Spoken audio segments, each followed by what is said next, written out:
you can just... Yeah, it's fine if it's over here. I'll just make it all fancy and official. All right, fine. Good afternoon. We're live? We're live. Okay, we're live. For me, it's a great honor to have here Rabbi Yoni Rapaport, Rabbinic coordinator at OK Kosher, to give a shiur, something which he knows better than me, Kashrut. We learned together in yeshiva. Then the only reason I am a dayan is thanks to him. I was in Kailo, and he convinced me to join him and learn dayanus. He was my chavrusa. I was thinking of going in a different track. I ended up learning with him.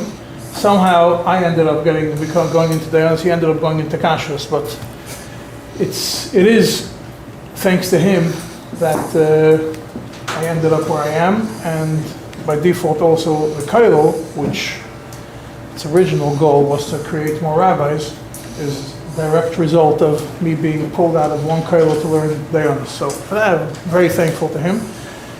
But since he's here, I can't talk too much about it. So I'll just give him a takeover now. Rapaport, please.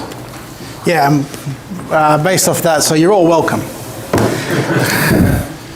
Yeah, so as Rabbi Shulchan mentioned, Miksa Shvacho Lefonov, there's a hell of a lot more that he missed out on. So okay. We're going to be talking about Gvinas Yisrael. Chag HaShavuos is coming up, so might as well. It's kind of a popular thing on the table. Gvinas Yisrael tends to be the silent brother of Cholav Yisrael.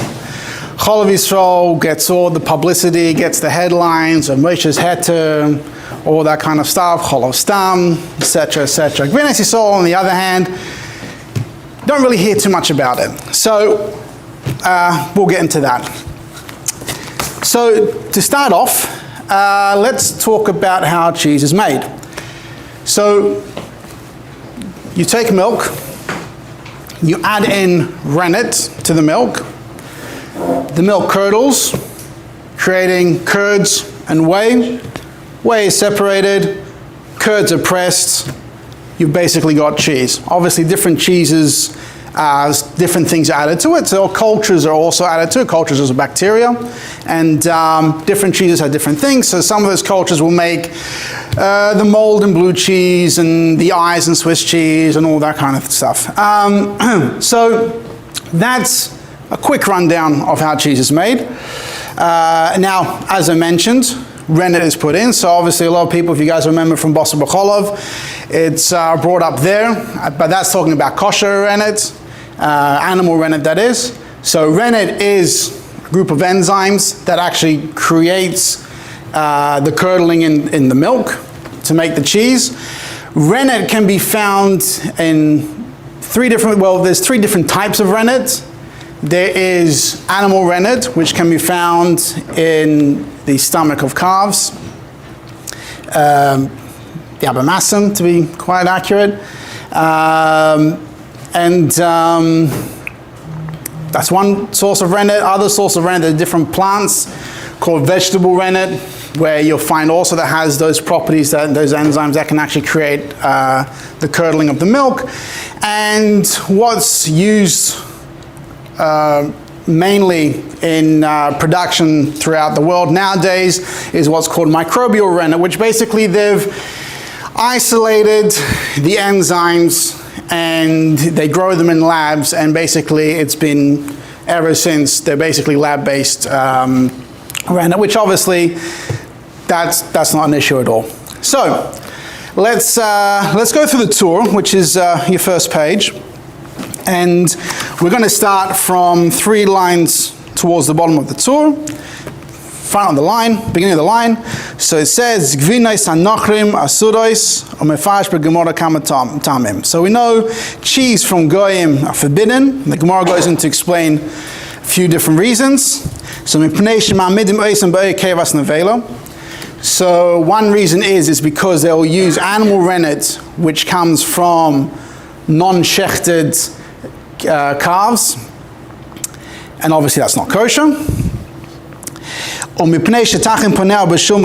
also because they may smear pig lard on the cheese. And the third reason the Torah brings is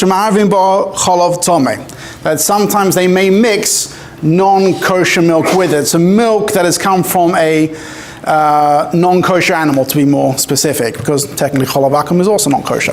So, even though milk from a non-kosher animal does not curdle, next page, we're concerned that maybe in between the crevices of the cheese, there might be bits of milk left there. Now, Kosher Rambam, the Rambam writes, even if there's no chash for all these reasons, we know that they use vegetable rennet, and we know that there's no milk from non-kosher animals around. So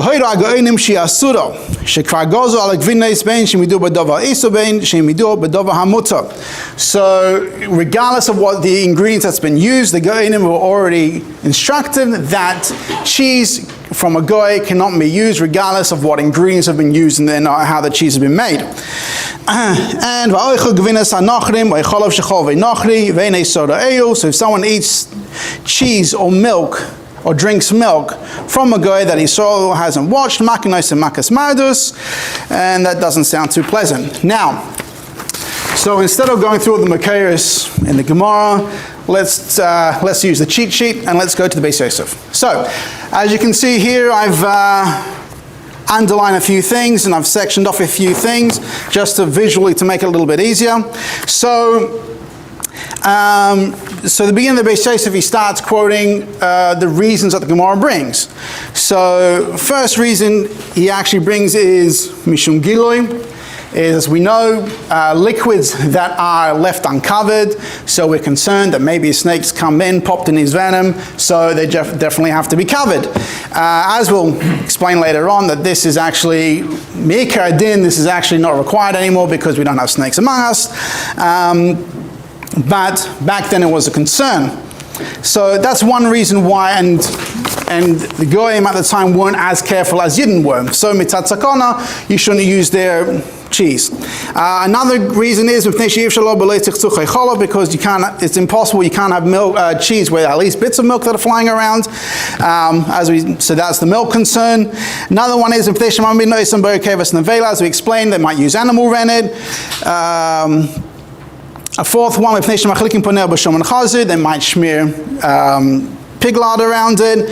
And the last two, because they might use vinegar, and vinegar obviously could have the issue of yain nesach.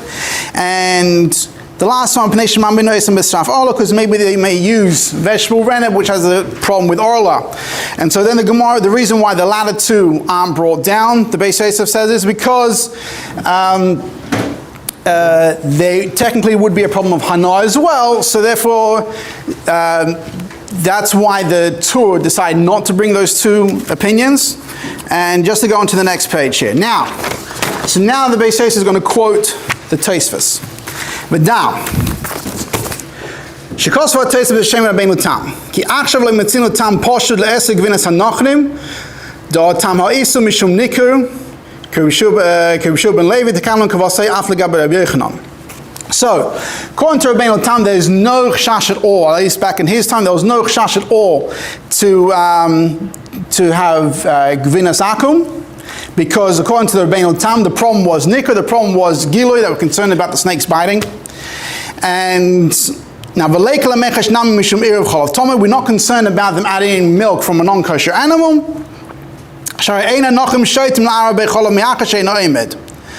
obviously it doesn't make sense for the goy to add in milk from a non-kosher animal because milk from a non-kosher animal doesn't curdle. So obviously it's because of gilui. Now, back in the times of Rabbeinu Tam, and also as brought down halach and Shulchan Aruch, now that we don't have snakes commonly around us, so therefore gilui is not really an issue anymore. There are many places they use it because generally in those places they only will use vegetable rennet. And also the Chochem in Arbon Now, if there's anyone from France over here, I'm sure they can let you know more information. Narbonne is a city in southern France, and there was obviously had a very thriving Jewish community in the time of Tosfos. And so the Go'anim in Narbonne, they allowed Gvinas Akum because generally cheeses were only made with vegetable rennet. So that's the Tosfos. And that's what we're going to learn for the base Yosef. Now, let's pop down the bottom over here, the Darkei Moshe. See if cotton base. And he goes and he says, Vayin b'magid Mishnah, sheich b'zeh now, Mashma Mordechai, Perkol Aboso. Da'afilu im roi ha'yisod tchila shechol v'nochri, ad sha'asom gvinis, afilu achi en noigin l'loikchem min ha'nochrim. So the Mordechai says that even if the Yid, the Yisrael, is supervising the milk, the cow being milked, or whatever, the animal being milked, and he sees the guy making cheese, still we don't take the cheese from the guy. It's still a problem of Gvinas Akum. Avo ba'aguda perek hashoel kosav. Now the aguda in perek hashoel Masechet Shabbos he writes v'zel hashoinoi. Hitiru hagdolim odom koine yud gvinos yischum achav anochim mitaklim b'Shabbos v'isor roye v'shemea v'ena medaber achadov machur akam hashoinoi. So here he actually just a little pointer. He quotes the Aguda. He actually quotes in V'zeh Lashon. He actually brings down the Lashon of the Aguda, and he says is that a person can actually buy cheese from a goy that was actually made on Shabbos. Now we know that a Yid can't make cheese on Shabbos because it's a told of Boina, but he can watch. He can look at the guy make, doesn't say a word, lets the guy make the cheese, and then he can buy the cheese afterwards. Now here, the Darkei Moshe actually quotes the Aguda, but when it comes to the Mordechai, he doesn't quote him, he just says what he says, and you're going to see afterwards, we're not going to go majorly into that, but we'll touch upon that to see that other people feel that they haven't learned the Mordechai correctly. Anyways, so that's just the background now of Gvinas Yisog / Gvinas Akov. Now, let's go to the Shulchan Aruch. Steve Bays. Gvinas Oiv de Kechovim Osel Mipnei Shemam B'nu Esem Be'ekei V'ashchitosam. So the Mechaber straight away says the reason why we don't use Gvinas Nochum is because of animal rennet. That's our concern.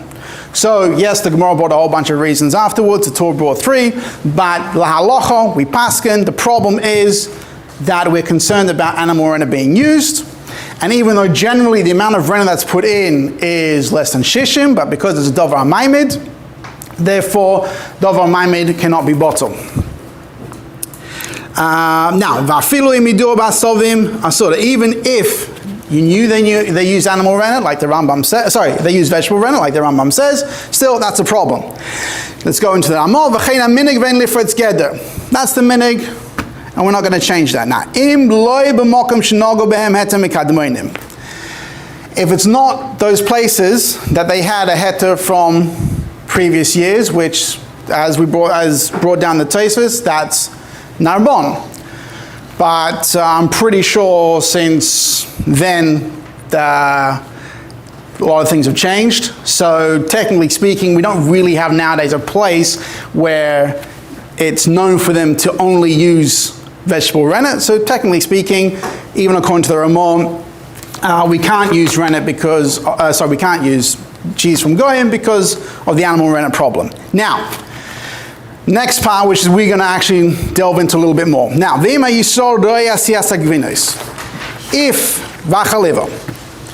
if the Yid watches the cheese is being made and the milking, obviously, mutter.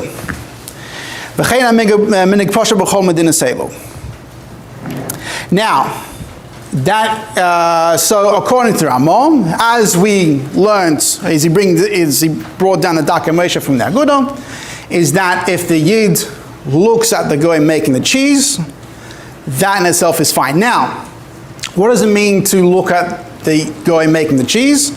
So the main component of making the cheese is the rennet. Yes, other ingredients are put in as well, but the main thing is the rennet. that's actually what curdles the milk. So if a Yid watches the guy put the rennet in, he's therefore made the cheese, and that is Gvinas Yisrael.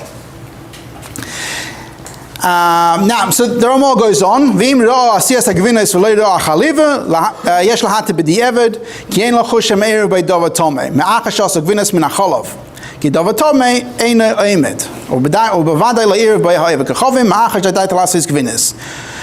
But the Ramah brings a case and he says is that, however, if the Yid, let's say, came a little bit late and he missed the milking, but the guy says, you know what, well, I've got this milk over here, I'm about to make cheese with it. If he watches the guy make the cheese, but the evid, that's fine, you can eat the cheese that way. But as he ends off, and he says, he can't drink the milk like that, because the milk, the milk, there's still a problem of cholav yisrael, or cholav akum, I guess, in this case. So, but once the cheese has been made, we're not concerned that all of a sudden he's going to put in cholav tomei. Now, generally speaking, comes to cholav tomei, you don't really find anyone who's tried to actually make it. I actually saw online there was someone who's tried to make cheese from pig's milk, and to understand how hard it is to make, I might be off by a little bit here, but I believe the price was something like 40,000 euros per pound. So you can understand, I mean, I might be off by a couple of thousand, but still, it was that expensive. It was some guy in Holland. Basically, pigs are very hard to milk, and therefore, and the cheese is obviously it's very hard to make cheese out of their milk. So yeah, it's not something that's going to be common. Now, so point we're going to delve into now is making of the cheese. According to the Ramah, if the Yid sees the guy make the cheese, which means that he saw the guy add the rennet into the milk, that is fine. That's considered Gvinas Yisrael. Let's go into the Shach. A little bit of a different opinion. Okay, so back to the previous page on Shulchan Aruch here. So, we're just going to go through the lines that I've marked. So, Nir lefi anias daiti da'aguda le'polega Mordechai. So, before this, he actually just quotes, the previous two lines, just quoting the Dakei Moshe here. So, he wants to say is that the Aguda doesn't actually argue on the Mordechai. Because if you remember, the Aguda that he brought down regarding Hilchos Shabbos, and the Aguda there is actually, according to the Shach, saying he's not arguing on the Mordechai, because he's talking about Isser Shabbos. Now, the Efsha, in the second line, the Efsha, the Be'emes, Gvinas Asuras, Mishum Gvinas Eve Kechovim, El the Mishum Shabbos Mutorim.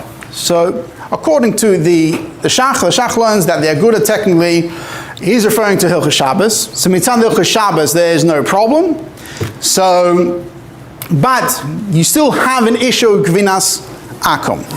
And then he brings to Nafka Minas, ones that maybe he can sell it afterwards to a goy, or we're talking about in the case where according to Rabbeinu Tam there's no problem of Gvinas Akum in places where you know that they use vegetable rennet. So in those places, according to the Aguda, that you would technically be able to use the cheese. So now the next line is, which is kind of interesting. Oy beho da Aguda shani shayiso kona mitchila gvinas v'areim shaloi ve'ein kamishun gvinas eve kechovim. He says another answer is that maybe the Aguda is talking about where he actually bought the cheese. So technically it's not the guy's cheese here, it's the Yid's cheese. So before Shabbos, he buys the cheese, the guy is making the cheese, it belongs to the Yid, so it's not the guy's, and therefore no problem with Gvinas Akum, and so maybe in that situation, that's why the Aguda says it's fine. But the next line he goes, but obviously he cannot mechalik between the fact that if the Yid saw or didn't see, still he goes on and he brings rayas that it's still a problem. Now one of the rayas he's going to bring is the next one, the next lines that I have here.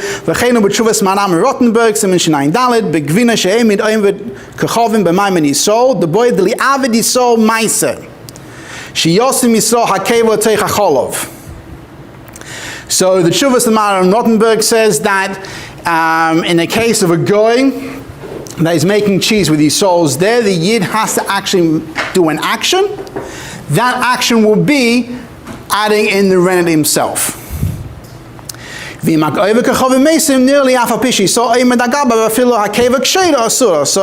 according to the Maran from Rottenberg, if everything was, even if the rennet was fine and everything else was fine, the Yid's actually watching him do it, but still, if the Yid doesn't put in the rennet himself, then that is a problem. So we're just going to end off in the Shach here, the next page. Now, the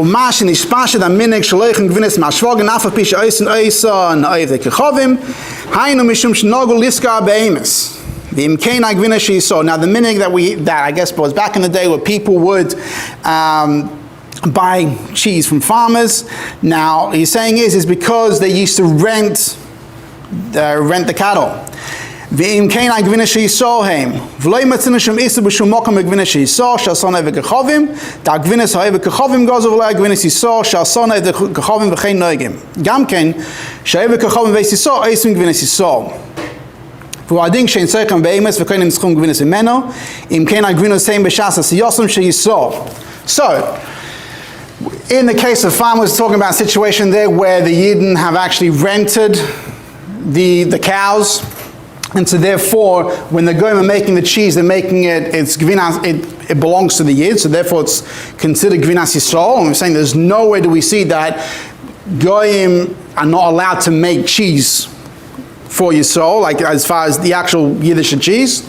Similarly too in someone's house, if a guy came there and the Yid had bought the cheese as before he makes it, the Yid buys the cheese and the guy makes it from his house, that is not a problem. But to end off, he says, but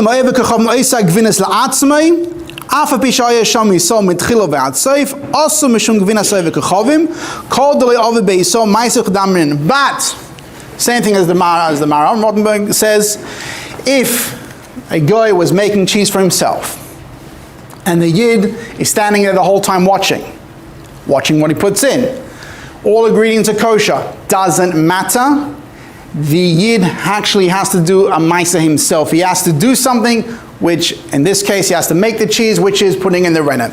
So we have machlokes between the Ramah and the Shach. According to the Ramah, it's enough that the Yid watches the cheeses being made. He watches which means that he watches the guy add the rennet into the milk to create cheese. According to the Shach,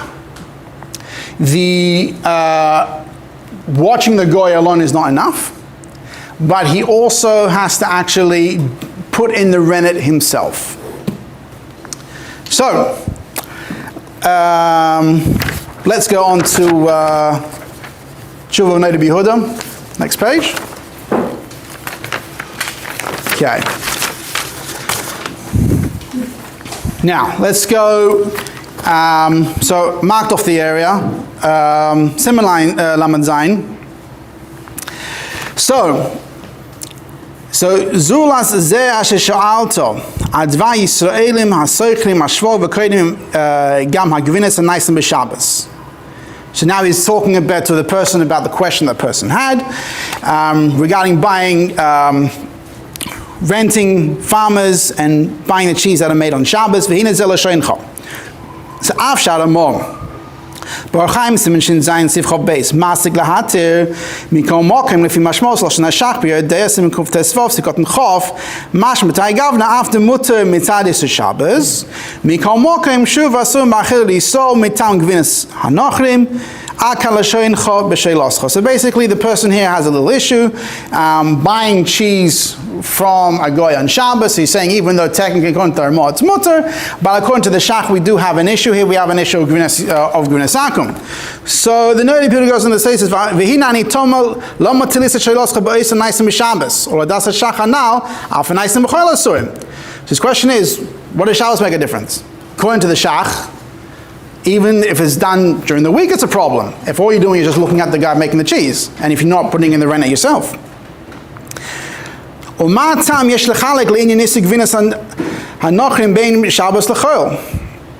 what I mean, what's the reason to differentiate between Shabbos and the week?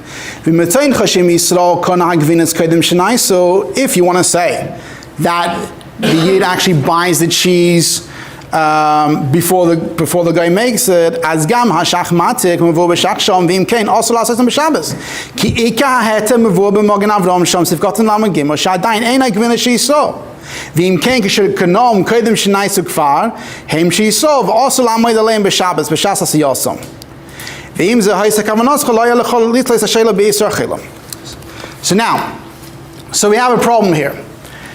The Noda B'Yehuda is saying here is that if you want to use the heter of the shach, where you buy the cheese beforehand, well then the problem here is that the guy is making the cheese for you. And if he's making the cheese for you, you can't do that on Shabbos. Which is interesting because the shach actually brings that as an option. When explaining the Agudah, he actually says, oh, maybe he bought the milk first. According to the shach, that's not an issue. But according to the Magen Avraham, we're going to see later on the Alter Rebbe as well, that that is an issue if the guy is making the cheese for the year. They're using that again. He can't do that on Shabbos. So then he ends off this paragraph by saying, "V'omnam beikar dina shel hashach v'aposhet haminig sheloi kedivrei hashach rak kedivrei ramor sham b'yardesim kuf tezvov." And Tois Chatas Klal Pei Aleph Ben Chenoya Min Ches Yankiv Shom Pitoya Biyodeh Shom V'Delek Hashach V'Taz V'Pi Chodesh. So interesting here. Usually we know in Klal HaPoskim when we have machlokes between Shach and Amon, usually we follow the Shach. But here the Noda B'Yehuda is saying something a little revolutionary, that no, the minig is to follow the Amon in this situation, and we don't follow the Shach. So la'alocha, when it comes to what makes Gvinas Akum into Gvinas Yisrael, la'alocha is like the Ramon, that all you have to do is watch the rennet being put into the cheese. That's good enough.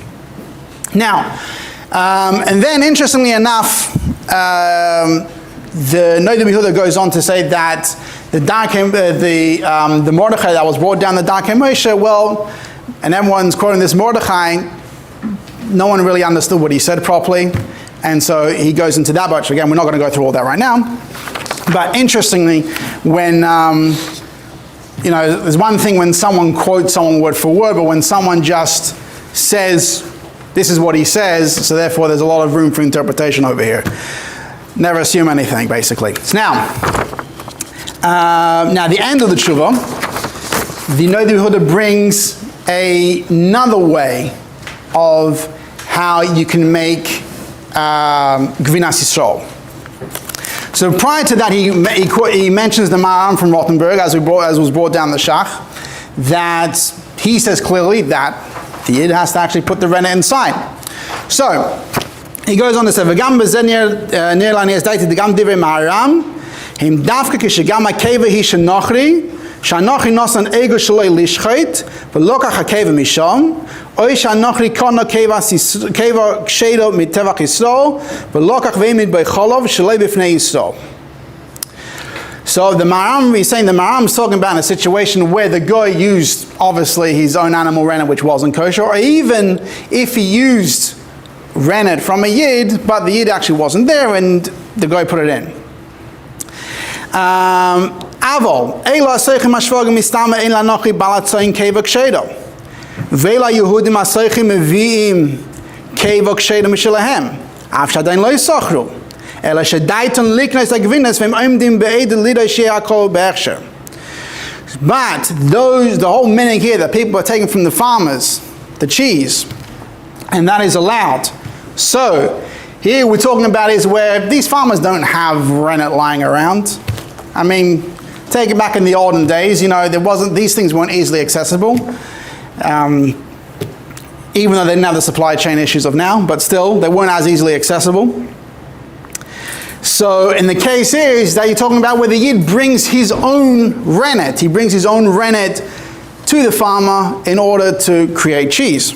So nirlani as daiti, kevan sha'kevo hi she'yisol, av sha'anochri noisen l'seich hacholok, v'yesh le'yisol chelik mashu b'gvinas halolu. B'zeh gam ha'maram matir. So, in this situation, where you have the Yid is bringing his own rennet, he brings his own rennet to the Goy, and the Goy puts that in. So here he's saying, even according to the Maharam, there's not going to be an issue. And that's also Gvinas Yisrael.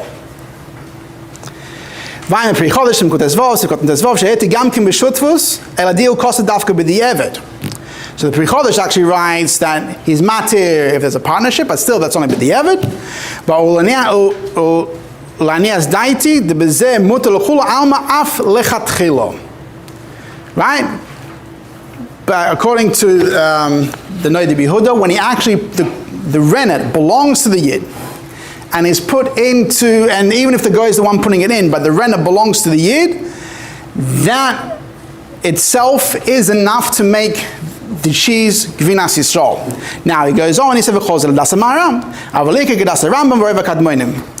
is only according to the Maharam, but according to the other shittas, as the Noda B'Yehuda said in the beginning, is that according to those shittas, it's enough for the Yid to actually watch the guy put the rennet in, so therefore you technically don't even need this. But this is another way of how you can actually make Gvinas Yisrael, is by the Yid owns the rennet and the guy uses the rennet that Yid owns. Now, let's end off here, at least in talking about in the pages over here. Let's end off with the Alter Rebbe. End of Shin Zayin, Sif Lamed Ches.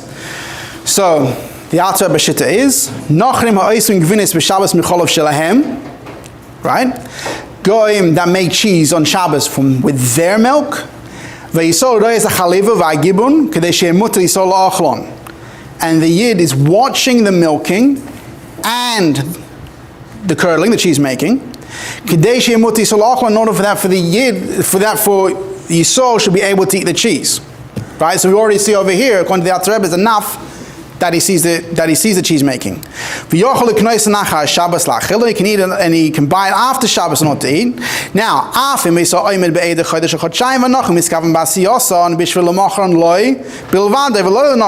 though the Yid's been hanging out there for a long time, and the guy is only going to be making the cheese for him, and it's kind of obvious, right? But still, the guy is making it for his own benefit. So there's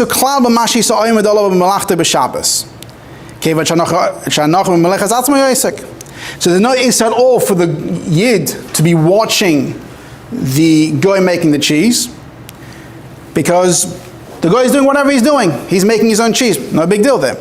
Because right now the cheese does not belong to the Yid. It's just, he's just watching it. It only belongs to the Yid only once he buys it afterwards. He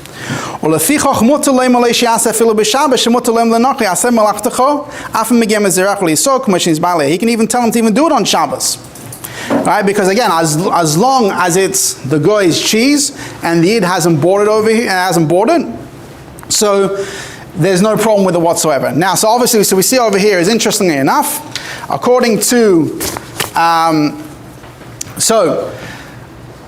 Alter Rebbe, the halacha is like the Ramon, that all you have to do is watch it, and similarly based off the Mogen Avram in Ilchos Shabbos, that the goy has to make the cheese on Shabbos. It has to be his cheese. It can't belong to the Yid. So unlike what the Shach brought down the name of the Agudah, the possible answer for the Agudah is that the Yid bought the milk prior to that, or bought the cheese prior to that. In that case, that wouldn't work mitzad Hilchos Shabbos.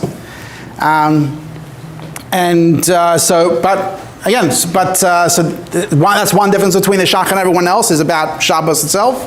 And then when it comes to making the cheese, so there's a difference between the Ramah and the Shach. On the Ramah, you just watch it happen. According to the Shach, no, someone's got to actually put it in. And the Noda B'Yehuda brings another opinion of how you can make Gvinas Yisrael, is that if the Yid actually owns the rennet, and then he puts it in. All right, so that's for now is the written material. So let's have a little discussion about how cheese is actually made out there in the real world. So,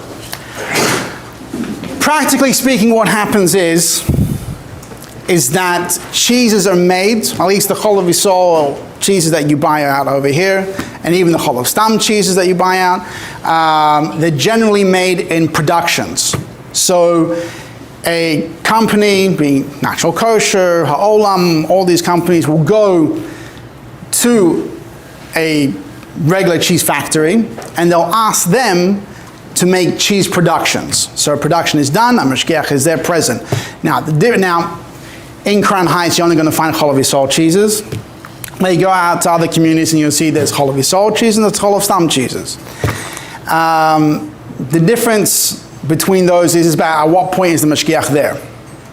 If the mashgiach is there from the actual milking of the cows, or do they just bring in regular milk based off the het of Moshe and start the cheese process from there. So again, a lot of times the chol v'sol is not as simple as just saying, okay, just go to that one farm.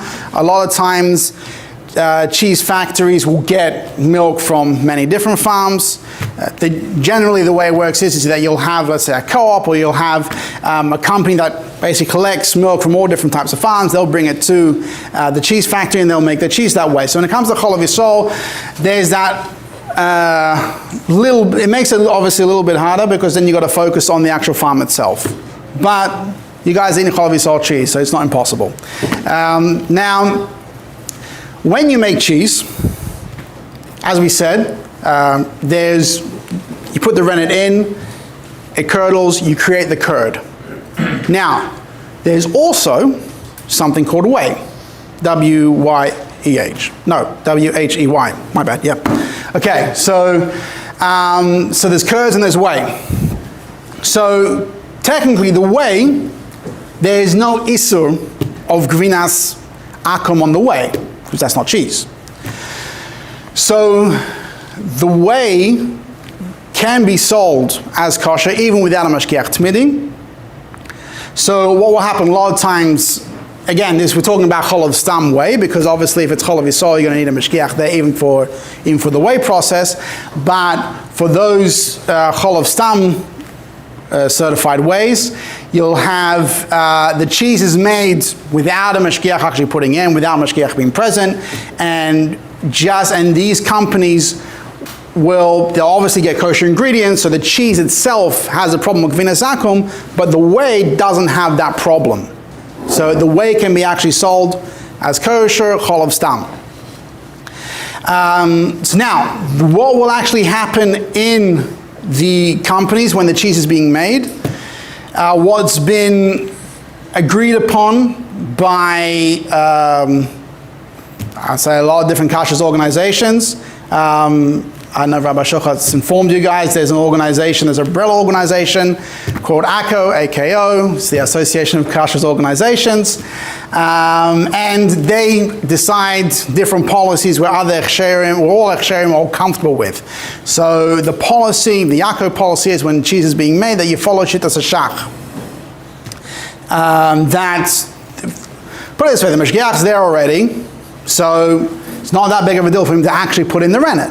Right? A lot of times they'll add rennet into a tank and then it will be actually metered out into the vat, and all he's got to do is press a button and the rennet goes in. So it's not that big of a deal, right? But what actually happens for certain companies that make cheese 24/7? And they want to make kosher cheese on Shabbos. Now, the cheese that you find out here, from the kosher companies, those kosher cheeses, generally speaking, they won't be done on Shabbos, and they're done there's set time where the mashgiach can be there readily, etc. But you have certain companies that they want to have cheese 24/7. Two companies that come to mind. One of them is Kraft mozzarella sticks, right? That they're certified by the OU, and Cheez-Its. It's a little snack which is owned by Kellogg's, and you find them not here, but you find them outside of Crown Heights, you find them everywhere. And they're certified by the OKD. Now that cheese is obviously Gvinas Yisrael. So what happens in those instances where you've got cheese being made on Shabbos as well? So generally what will happen, so particularly in this company that actually makes the cheese for cheeses, that pretty much all they do is, I would say 90% of their cheese goes towards cheeses to get sold to Kellogg's. So you'll have, when it's not Shabbos, so the Yid actually presses the button that meters in the rennet. On Shabbos though, we definitely say Mechon Ramah and the Alter Rebbe, because la halacha that's not a problem. And the mashgiach will actually watch them meter in the rennet. And additionally, just as a backup, as always, we'll follow the shitta of the Noda B'Yehuda, where in our case the OK will actually purchase the rennet. They'll actually buy the rennet, and the mashgiach will hop into the forklift, press the button, pick up, do a kinyan, pick the forklift back down, make a kinyan. So rennet belongs to us. And then, in that case, if something were to happen and maybe the mashgiach missed, because they're constantly making cheeses, in that company they're making cheeses the rennet has to be put in every 40 minutes. So, chas v'sholom, something happened, he missed one, at least you can rely on the Noda B'Yehuda in that regard, which according to the Noda B'Yehuda, l'chatchila, that's not an issue. So, that's always as a backup. Now, I mentioned the whey, and let's go in a little bit about the whey. So, as I mentioned previously, the gzeira on Gvinas Yisrael was only on the cheese itself, was only on the curd, but the whey didn't have that problem. So now back in the day, up until maybe the 1950s or 60s, whey was just discarded. That's it. It's just water, not really much in it. Let's just chuck it, right? Maybe they gave it to animals, which they still do, but not much was really thought about the whey. And slowly but surely they figured out that this whey, yes, there's a lot of water in it, but there's also actually other contents in it. There's a stick of cream left, there's a little, there's protein, there's lactose, there's permeate, there's other things going on in that whey. So now they want to isolate that, they want to dry it, they want to make protein shakes and all those kind of things from whey powder.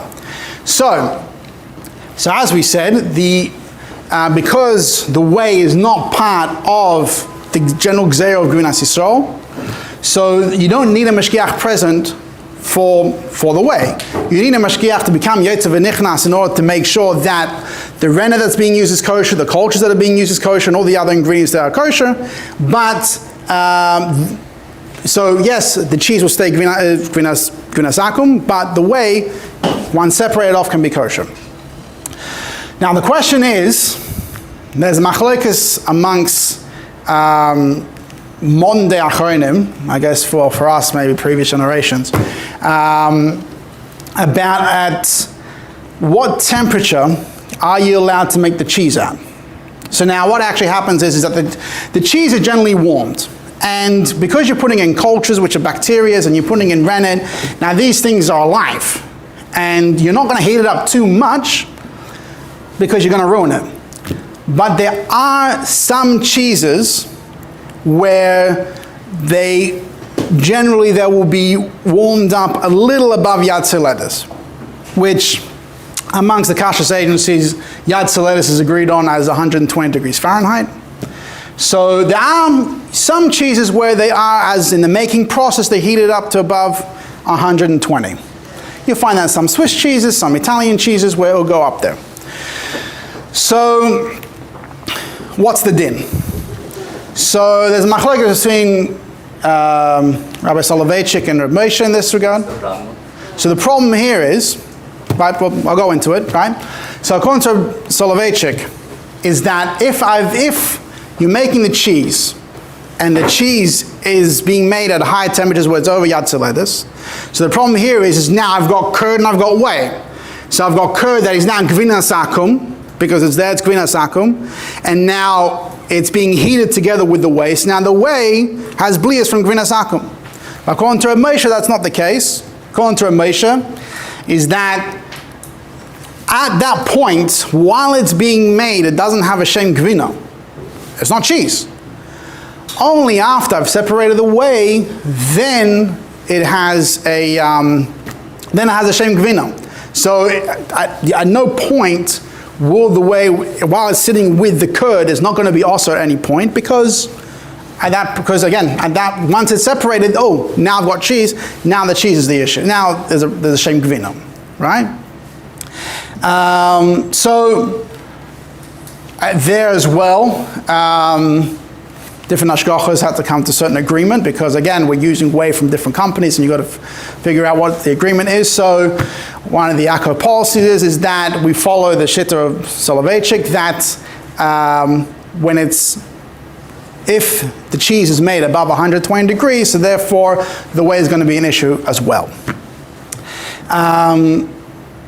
So when the mashgiach comes in, so even though Yotze v'nichnas, he also has to check temperatures. Now again, there's certain cheeses where you just not kosher at all. Majority of the cheeses, it's not an issue, because again, if it gets too hot, you're going to ruin the rennet, you're going to ruin the cultures. But there are small amount of cheeses where you can get there, and there's some cheeses that are made very close, 117, 118 range. So again, you've got to always look out for those things. So now, once the whey is separated off, so as we said, the whey has cream, the whey has protein, and a lot of times, so the companies will utilize every little bit of everything that they have. Generally, you find in kashrus or in food industries, anything that they can use, they will use. Back in the day in the shtetl, when you bought a chicken, you used absolutely everything. Lo and behold, you got glibnis and bachan, all those kind of lovely foods. So companies do exactly the same thing. They will utilize every little bit of thing. They just call it salami and hot dogs. That's the difference. But they're utilizing every little bit of everything that they've made. So with the whey cream now, well, that's cream. And so therefore, that cream can be added with other creams, so cream that they've taken off the milk, which is referred to as sweet cream, and that can be sold to butter companies. Because generally how you make butter is very simple. You take cream, you churn it, and then voila, you got butter. So, back in the Shulchan Aruch actually talks about how there's a minhag. Some people have no problem taking butter from goyim, but in this case, nowadays that's a bit of an issue, because again, you've got whey cream, and once you've got whey cream, so therefore you have the whole issues that you have with whey. You need to make sure that everything's fine on that end.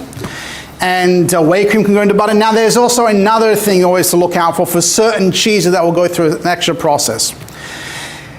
Mozzarella and provolone will go through an extra cooking or an extra stretching process. So if anyone's ever had, you can technically buy curds of mozzarella, and you will actually have to stretch it yourself, which is not very hard. You just pour hot water over it and you can stretch the curd, and therefore mozzarella gets a bit stringy that way. So mozzarella, provolone, possibly others. I haven't come across them yet, but that's how it's done. So now, in factories, so they have big stretchers or cookers that they have where they're actually doing this process.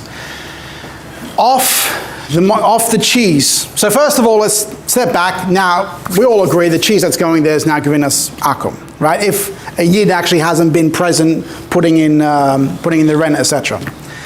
So that's all giving us akum. Now, when you're stretching a cheese, stuff's going to come off. You're going to get what they refer to as cooker water, stretcher water, and in that water you're going to find cream. And companies like to use that cream because, hey, it's something that we have and we want to use it.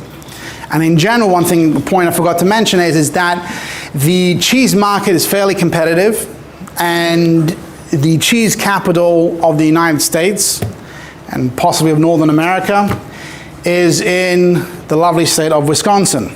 And anyone who ever goes to Wisconsin, basically every couple of miles you'll bump into another cheese factory. There's just so many out there. And how they all survive, I constantly ask them, how do you guys all survive? Everyone has their niche, who they sell to, what they make, and it all works out fine for everyone. But one of the things is that you have to learn how to sell your whey. And There are companies in Wisconsin that all they do is that they just receive whey. So all the cheese factories are selling their whey to this company, and this company just takes in the whey, they'll evaporate all the water off it, they'll maybe separate out certain minerals and proteins, etc., and then they'll turn it into powders for whatever use they need. So as far as one of the things that when the Ashkochas are going in for certifying all these many different cheese companies is not necessarily for the cheese that's being done there, but for the actual whey, because they want to make kosher whey, chalav stam, and they're getting away from all these companies. So every little cheese factory has to have their whey certified. So now, if you don't know how to handle your whey, you're going to have a hard time with selling cheese, because the margins of selling cheese are very small, and you need to be able to sell your whey. So that's why a certain company that we certify that based in Pennsylvania used to make cheese, but I visited them recently and they said no, they've stopped making cheese and now make yogurts. Why? Because yogurts is less competitive, you don't have to worry about your margins. With the cheese, they had a problem with their whey, and so therefore they decided to move away from that. But that's again something they always have to take into consideration. So, companies, again, the whey is precious for them, right? It's a precious commodity. Now, so back to the mozzarella. So now when you're taking this cream off, you're taking the cooker water, you're taking the cooker cream off. Now obviously they want to use that cream, so that cream can be added into all types of cream. Sometimes they want to actually add it back into making the cheese. Sometimes they will sell it as, they'll add that with whey cream, add that with sweet cream, just sell it off as cream. So all these things are, again, things that you need to look into when certifying companies, is what they do with the cooker water, what they do with the cooker cream. And when it comes to certifying the cheeses themselves, so therefore again, this equipment all need koshering as well. So now, another issue, again, going back to the butter, another issue that you have with it. That mozzarella, the way it's made, it has rennet? Not always we put rennet in mozzarella. No, they usually put rennet in, they're not always putting cultures in. There's certain cheeses that not necessarily rennet is needed. And those, like cream cheeses and those kind of that, then there's no problem with azakum, right? And you have a problem with the whey either. And yeah, exactly. So those things, like cream cheeses, for example, the way cream cheese was created from Philadelphia. By the way, just fun fact, Philadelphia cream cheese is Philadelphia, New York, not Philadelphia, Pennsylvania. So back then it originated from where everyone's having their milk and they weren't able to actually bring it to it was cold up there, roads were icy, and they couldn't always bring it, so they basically made some kind of cheese themselves, and lo and behold, you had cream cheese. Now those things didn't really need rennet, and which goes to show you, by the way, when the Noda B'Yehuda says that people didn't really have their own rennets, Horaya, even back then, in I don't know whatever year it was, 18 whatnot. So back then also, people didn't really house rennets. They used to bring it to a cheese factory and they used to make cheese out of it. So when it was hard to bring it, they kind of created their own something, and lo and behold, you actually had cream cheese. So cream cheese, cottage cheeses, those kind of things, they don't need rennet. Now sometimes they will add rennet into it. L'shem, just because they can, just because it might speed up the process, but they don't actually need rennet. You also have cheeses like ricotta. Ricotta is actually made from whey. And so therefore, again, another cheese that doesn't need shkocha tmidas, because again, it comes off the whey, and then the whey, you don't need the mishkiach there. Obviously talking about chalav stam here, you don't need the mishkiach putting rennet in it, because it's not really made with rennet. They're made with vinegars and all different types of things like that. But mozzarella generally, what you will have is, you'll have some mozzarellas that will bypass the stretching thing. If you're looking at cheese sticks, for example, some cheese stick companies, not going to mention anything, but some cheese stick companies kind of bypass the extra little stretch. And if you're wondering why some cheese sticks are a little stretchier than others, there's your answer. So, didn't hear that. Anyways, that's an extra step we find with cheeses. Now, to go into, just because I've got a couple of minutes, so why not go into animal rennet? If you're wondering, I don't know if you know until now what Rabbi Stigman was doing in Italy, but There are, generally speaking, in the United States, animal rennet is not commonly used. That's because I can make mozzarella, I can make Parmesan, I can make Asiago, any what way how I want to do it. It tastes like it, it's fine. However, let's go to Europe. Europe are very particular in how their products are made, and therefore there's special heritage laws, and a Bordeaux wine can only be made from the grapes grown in Bordeaux, and champagne can only be made in a certain region in France. Bologna meats can only be made in the region of Bologna, all these little different things, right? Mozzarella has to be made from buffalo milk. There's many different laws when it comes to certain recipes have to be made in a particular way.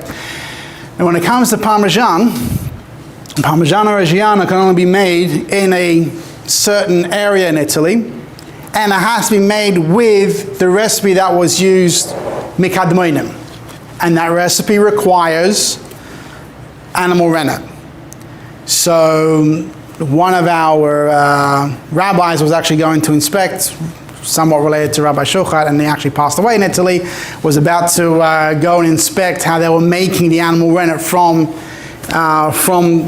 the calf's stomach. So obviously it was a two-step process. He had to first go to the shlachtos to make sure that that was all set in motion, that was all right, and then those stomachs were transferred over to a company in Italy. They made animal rennet out of that, and therefore that can go into that goes into certified Parmesan cheese. So animal rennet is kosher animal rennet is made, and animal rennet. So in the United States, animal rennet you won't find it. I mean, we'll put it this way: as I explained, the whey, most companies have to do something with their whey, and if they have to sell their whey to a whey powder company, so therefore that company wants to be kosher because that's why not? Because they can. So therefore, most companies need to sell off their whey, and therefore, in that case, they can't use animal rennet. And to be honest, once you use microbial rennet, those enzymes have been isolated and they'll do a much better job than you'll have from animal rennet or vegetable rennet where have other things going on with them. But in Europe, animal rennet is an issue depending on where it can come from. Anyways, I believe that's enough for me for now. So how do they make animal rennet? How do they make the animal rennet? Kosher. Kosher whey. I haven't seen it myself. Huh? Dry it first. They dry, they strip off the enzymes from the stomachs themselves, and then they dry it out, and there's a whole process that goes. So I've never seen it, so especially on camera, I don't want to claim anything that I've seen anything. Yeah, there is an interesting truth in Tzemach Tzedek about a guy who left for Shavuos, for Yom Tov, and let his Kosher workers milk his cows. Right. And he says that you can't drink the milk because the shadow Hold on. Right. But the cheese and the butter, you could, but only for what's done b'shoigeg. Right. But if it's b'mezid, then it doesn't work. Right. Because of rennet. Right. The issue of rennet, even though it was Jewish milk, Jewish house, and nothing else was there. Only b'shoigeg he was mounted it. So again, not kashidas l'shach in that case, for sure not.